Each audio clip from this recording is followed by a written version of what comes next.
Hey kids, welcome back. Can you remember a time in your life when you felt frustrated? Or maybe disappointed when something didn't turn out the way you planned? We have a special guest with us this week who's going to share about a time in their life when something didn't exactly work out the way that they had thought it would. Good morning, Knox. My name is Becca, and I'm one of the teachers for the 252s. And this morning, I'm going to be sharing a story about a time that I was frustrated and disappointed with a plan that I had that didn't turn out as expected. So going back several years ago to my first year of university, from the moment I decided to go to Wilfrid Laurier, what I really wanted to do in my second year was become a campus tour guide, someone who would welcome new students to the school, tell them about everything that Laurier had to offer, and be a guide and help them to make a choice for the school that is best for them. And so I got prepared for the interview, felt like it went pretty well, and a few weeks later found out that I didn't get the job. And it was a really sad moment because it was something I had been looking forward to since the moment I chose Laurier as the school I wanted to earn my degree at. And so in this time of feeling sad and feeling unsure of what was next, I, to be honest, at first didn't turn to God. I thought, wow, this is, all on me and I need to figure out what's next. But with time, talking with my family and talking with my friends, came to prayer and came to realize that, even though this was my plan, this wasn't what God had planned for me. Some other really amazing things happened over that next year, and I learned more about what the job was and who I was, and came back, reapplied, and ended up getting the job in the second year.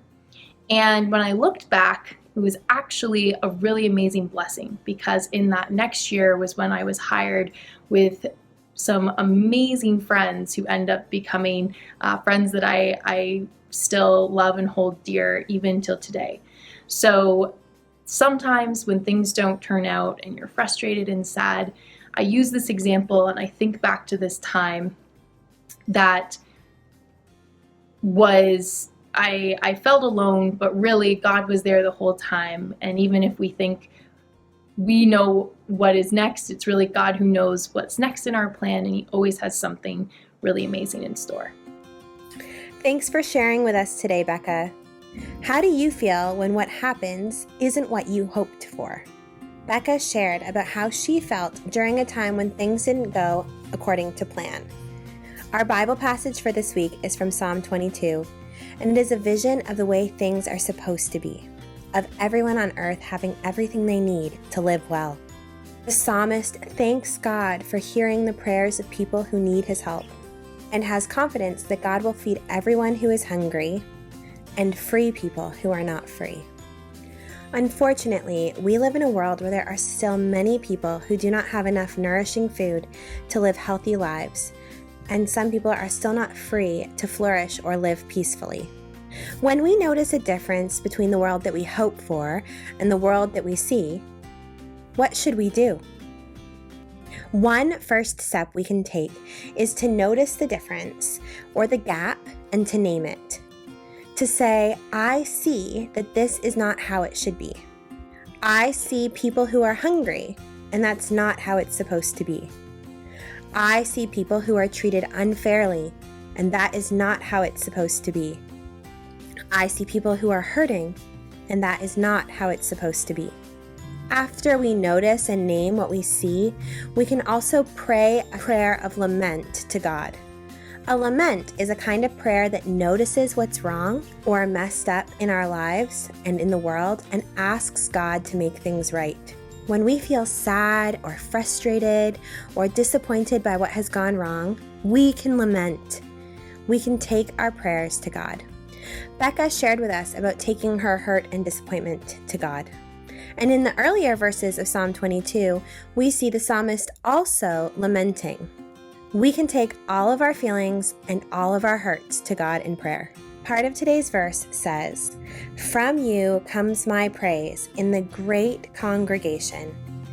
These words promise that God is with us even when our prayers are laments, and that we can have hope for the future and pray for the day when everything is made right. They also remind us that there are people all over the world who love God too, and pray with us for this future hope.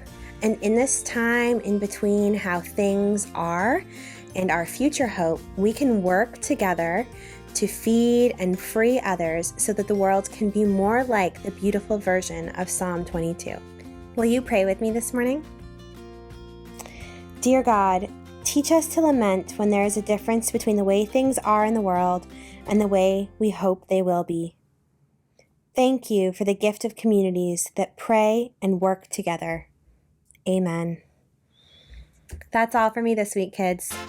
I'll see you next time.